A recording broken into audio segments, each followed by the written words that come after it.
Fala pessoal, tudo bem com vocês? Hoje a gente vai falar sobre um tema que parece complicado, mas na verdade é bem visual, interessante e legal, que são as coordenadas esféricas.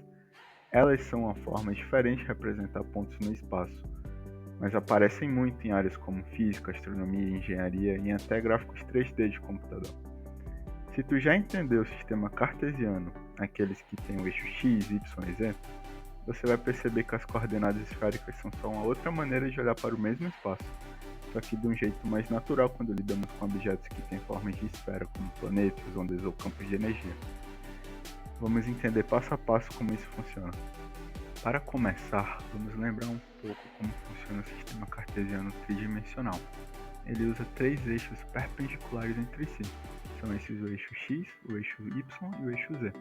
Qualquer ponto no espaço pode ser representado por um conjunto desses três valores. Você consegue pensar nesses valores também como medidas de largura, profundidade e altura. Por exemplo, vamos ser mais visuais. Imagina um prédio. O eixo x seria a largura desse prédio, y a profundidade e o z a altura. Assim, um ponto dentro desse prédio seria onde você está a distância da parede e o quanto você está para o lado. É um jeito mais eficiente de localizar posições, mas quando lidamos com objetos redondos, cheios de ângulo, esse sistema começa a ficar bem trabalhoso. Agora, imagina que a gente não quer descrever a posição de um ponto por linhas retas, mas por ângulos e distâncias. É exatamente isso que as coordenadas esféricas fazem. Em vez de a gente usar três eixos cartesianos, a gente usa três informações diferentes: o raio ρ, o ângulo θ e o ângulo φ. Vamos entender o que cada um deles significa. O primeiro é o raio, o ρ, que representa a distância do ponto até a origem. É literalmente como o raio de uma esfera, quanto mais longe do centro, maior. Depois vem o ângulo θ, que é o ângulo formado entre o ponto e o eixo z. Ele mostra o quanto o ponto está inclinado em relação ao topo da esfera. E o terceiro, mas não menos importante, é o ângulo φ, que representa o ângulo do ponto no plano XY, ou seja, a rotação em torno da base. Se tu já viu o globo terrestre, é bem parecido e lógico. O ângulo ρ seria o raio da Terra, o θ lembra a latitude, a inclinação, e o ângulo φ lembra a longitude, a volta em torno do planeta.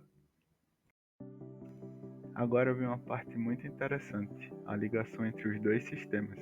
As coordenadas esféricas e as cartesianas representam o mesmo ponto, só que de formas diferentes.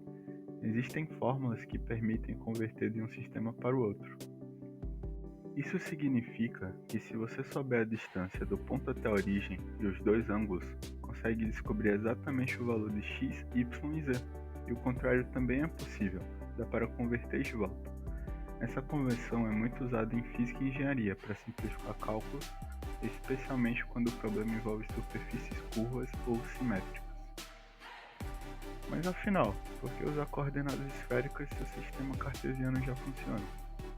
Porque em várias situações o sistema esférico deixa a matemática muito mais simples, apesar que não pareça tanto. Porque sempre que a situação envolver algo redondo ou radial, como o campo gravitacional da Terra, o campo elétrico ao redor de uma carga ou o movimento de um planeta em órbita, é bem mais prático usar esferas do que eixos retos, concorda comigo? É como tentar medir uma pizza com a régua, dá pra fazer, mas se você usar ângulos e o raio tudo fica mais fácil e mais natural. Então bora logo, galera, fazer um exemplo prático pra gente fixar tudo isso aí. Imagina um satélite que ele está orbitando a Terra. Ele está a uma certa distância do centro do planeta. Esse é o nosso raio. A inclinação da órbita em relação ao eixo da Terra é o ângulo θ. E a posição dele ao longo da volta em torno do planeta é um ângulo φ.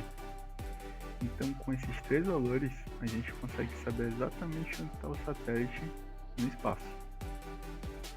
É assim que o sistema de rastreamento, como GPS e observatórios astronômicos, funcionam na prática.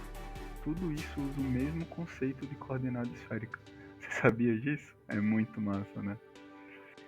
Então, pessoal, infelizmente o vídeo já está finalizando. Então, só para recapitularmos o que aprendemos aqui, as coordenadas esféricas são a forma de representar posições no espaço usando a distância e dois ângulos. Elas são super úteis quando lidamos com fenômenos que envolvem esferas ou movimentos circulares. E o mais legal é que elas se conectam perfeitamente com as coordenadas cartesianas. Como a gente viu, são só duas formas diferentes de ver o mesmo espaço. Eu espero de coração que o vídeo tenha ficado bom e que essa explicação tenha te ajudado a visualizar o melhor como o sistema esférico funciona.